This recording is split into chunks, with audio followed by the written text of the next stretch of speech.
Them Alive by Nace. Read by Al Richardson.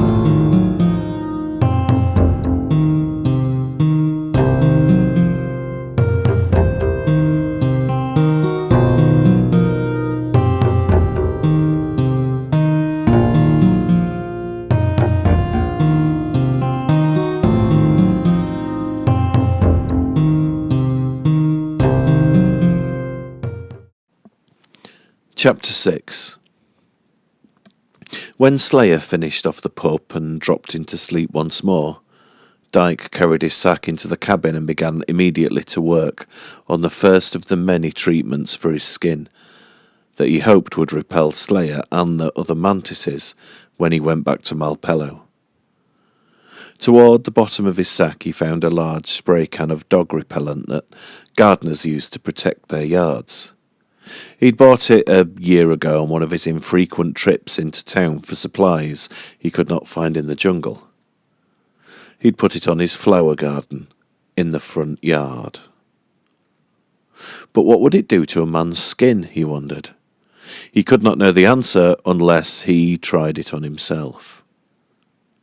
He sprayed it on one bare arm and waited for it to break out or become swollen or produce some other reaction that would tell him not to include it with his testing materials. But nothing happened to his skin, so he thought, so far, so fine. I've got a gallon of the stuff somewhere around, and I'll use it all.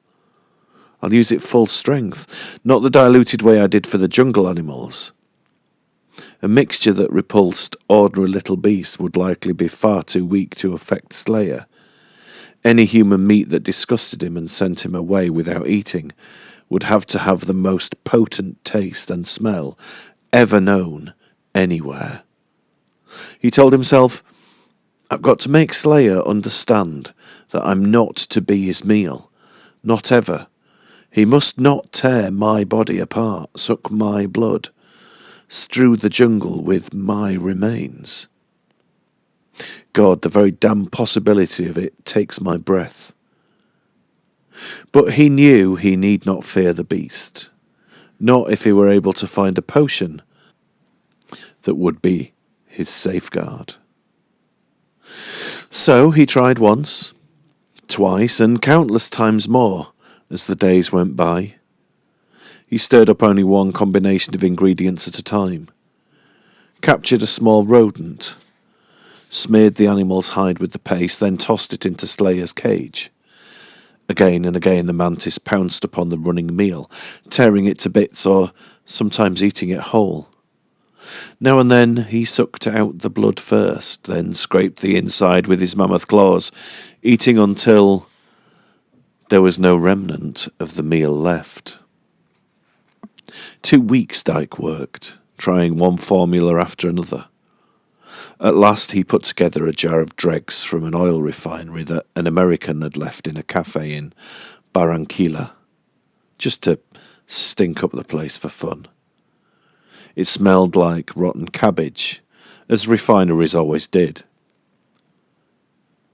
Dyke added his stench plant juice, a goodly portion of dog repellent, polecat spray he'd once caught in a can when a skunk let go at him, and various other foul-smelling things that should send any animal on earth running. He topped it all off with a generous sprinkling of poison. If Slayer or his kind ever took a nip of Dyke's flesh, he wanted it to make them sick. Or dead. Each odour seemed to enhance itself and the others by mixing. When it was done, Dyke thought, how can I stand it myself? But that's a stupid question. If it will work, it cannot matter to me how much it stinks. It has to be absolutely disagreeable to keep Slayer off me. He went into the forest to inspect his traps and found a small anteater there. He brought it back to the cabin, smeared it with his latest potion, and carried it out to Slayer's cage. The mantis looked upon the meat, reached out his clawed hand to take it from Dyke, and then caught a whiff of the hellish odour that emanated from the young anteater that wriggled and twisted in Dyke's clutch. At once the great mantis turned his back and moved to the furnace corner of the cage. Obviously he wanted nothing to do with anything that smelled that bad. Dyke took the anteater back into the cabin, forced half a cup of the potion down the animal's throat, and placed it in a little wire pen by the back step. Within minutes the animal fell over dead. So much the better, Dyke told himself. He knew now that this mixture would repel when it willed it to. It would poison and kill if he so decreed. Then he asked himself aloud, will this stuff work as well on human flesh as it does the bodies of the animals? Slayer loves man meat best of all. He may take the risk of devouring a man, meaning me, simply because man is sweeter and more tender than the four-legged beasts. He smeared his left arm with the liquid. It was so potent that it choked him for a moment, making him turn his head to avoid its constant smell. But he knew that if it proved to be what he was searching for, he would have to get used to the stench gradually, learn to love it, because this was his safety. He forced his feet to walk towards the mantis's cage, thinking, God, what if Slayer bites off my arm and chews it up before my eyes? I can sense the look of it, the feel of the pain, the sight of the blood that would flow from my arm socket. I wonder what it's like to watch a beast eating a part of your body while you're helpless to prevent the gruesome snack that your arm is providing. Well, he thought on, I'm right-handed. If Slayer bites off one arm, I'll still have my best one. And I've got to hope that I won't lose an arm, or even a hand or finger. He approached the mantis's prison, saw the monster come running towards the bars, standing, panting, waiting for the meat he'd come to expect Dyke to bring him. Dyke thrust his arm into the cage, holding it there for the insect's inspection. If Slayer ate it, he would likely not die as the anteater had died. He needed a greater strength of poison to cause his demise, but Dyke would be maimed for life. Yet he had to take this risk to achieve the success he sought. Slayer came close and sniffed the arm. He hesitated a few seconds as though sorry to lose his human titbit. Then he whirled with a shake of his gigantic belly and took to the other side of the cage, as far from the evil smell as he could travel. Dyke withdrew his arm, feeling relief wash him in streams of sweat. He'd made it. God, he'd made it at last by trial and error. He'd found the mantis repellent he sought. He instructed himself aloud. Now, what I have to do is get myself used to the smell. Then I have to get Slayer used to it, teach him that he can't eat me, but wants to be with me because I am the source of his food. He learns real quick, a lot quicker than I dared hope. He knows his name and comes to the bars when I call him. He'll learn the rest of what he has to know before long. For the next week, Dyke tried to accustom them both to the smell that would be his on Malpelo, and it took less time than he expected. Twice a day he took live meat to the beast's cage. He knew that each time he paused beside the mantis, his own smell became more bearable to Slayer, because it meant a meal. On the third day, he decided to venture further in his experimentation. He took a newly captured monkey and a non-poisonous snake for the mantis's morning meal. He opened the cage and held the monkey a few feet from the door that had penned Slayer for so long. The insect rushed out, but did not head for freedom in the woods. Instead, he followed Dyke's hopes exactly. He settled beside Dyke on a great boulder, extending his clawed hands for his handout. Dyke gave him the monkey, still retaining his hold on the serpent. Slayer took the live meat and held it for a few seconds as if to savour the taste that would be his when he ate it. Then he banged the monkey's head against the bars of the cage and snapped it in half. At once he began to dig the brains out of the head, to eat them with hissing relish, plainly delighted at the delicious flavour. When the brain was gone, he ripped the fur from the small body and began to devour the flesh, lifting the meal often to let the blood from it drain into his throat. Dyke had never seen the insect drink water. He now thought he may not need it. Would he ever? The blood of all his prey can easily be as much liquid as his body and appetite require, and marrow from the bones, even small bones like this monkey's, furnish Slayer with a little moisture too. He watched as the beast sucked every bone from the little creature, leaving no marrow unfound or uneaten. Flesh and blood and marrow all went into the great beast's maw, to be chewed and swallowed with delight.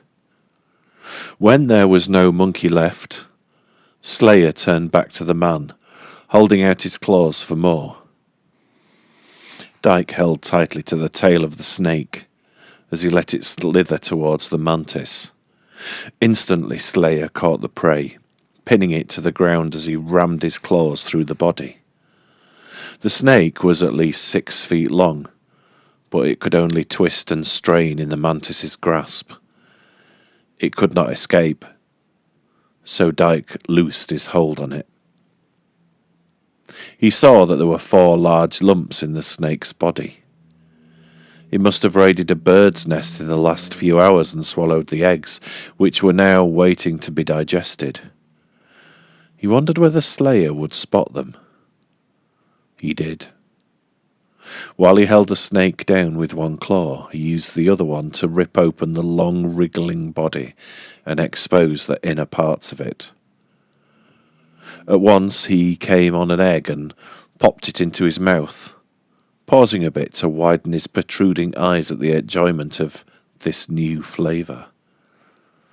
Then he chewed the egg slowly, more slowly than Dyke had ever seen him chew before.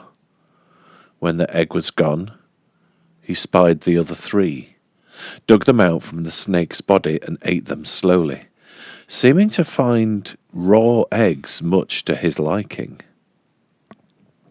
At last there were no more eggs, but Slayer was not finished with the snake. There was meat to be found within the body, and a bit of blood too, though not as much usually gushed from his victims. He cut the snake into bite-sized bits using his claws as knives, slicing up the reptile yet while he breathed, poking at the pieces as if to force them to move when there was no more life in them. He pulled the entrails of the snake into his maw, following them with the meat that he pulled from the skin. Bite by bite, the reptile became the monster's dessert. Dyke watched the whole of the meal, unable to take his eyes from the sight of Slayer's devouring the snake as he'd eaten anything offered him except the evil-smelling food. As the mantis stopped to catch his breath, the last long slice of meat still hanging from his mouth, Dyke thought, "I'm pleased with his satisfaction, as he is. I enjoy his tearing living things apart, forcing them to die, a little at a time, every wound a torture that draws out screams of pure agony from animals and men that can make sounds, and wild wriggling protest from silent kinds of prey like the snake. I think I could see Slayer swim in a sea of blood, and I could swim in it with him, especially if it was the blood of people, of men, of the 4 men I hate with all my guts. An ocean of blood wouldn't sicken me. I might even learn to lap it up with Slayer. I can lose myself in the watching when he maims and eats and finally kills his human victims. I could spend my whole life seeing him eat men alive.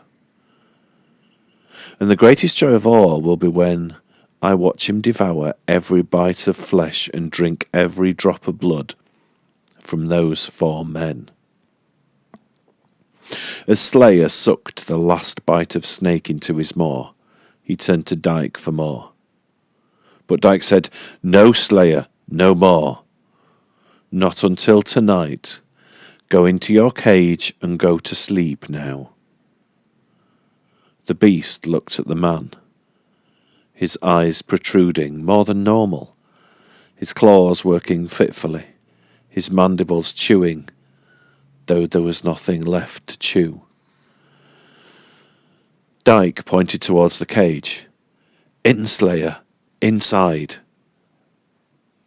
The motion appeared to be what the mantis required to obey. He trotted into his prison and huddled down into sleep as Dyke snapped the padlock shut. The test of Slayer's dependence upon Dyke for his meals and his consequent obedience to the man's commands had been made. The mantis had passed the test. Dyke was certain that soon he could take the beast to Malpelo. He knew that Slayer would stand out among the other mantises because of his size, but he wanted more identification than that.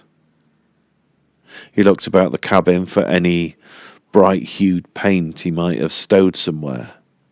He found a can of flaming red. He painted over the shell on the beast's head, using a handful of leaves for a brush. He hoped that the fiery colour would lend this special mantis added homage from the other creatures of the island. He fed the mantis well, offering him 4 large animals before they began their journey to the houseboat. Almost too full to waddle, Slayer allowed Dyke to fasten a metal collar around him. After a slow march of a mile, the great insect picked up speed and trotted beside Dyke as they made for the sea. There was a little meat left in the galley, Dyke remembered, but not much. And there would be need of many animals, or many men, for Slayer's hunger alone. What could be offered to the other beasts on the isle if they were still there? Dared Dyke take the chance of stepping onto the soil that had been his home for so long without meat for the creatures to eat? Could he hope that every mantis there would be turned aside by his unbearable smell? Or must he expect that if their hunger was great enough, no odour on earth would hold them from devouring the first thing they spotted?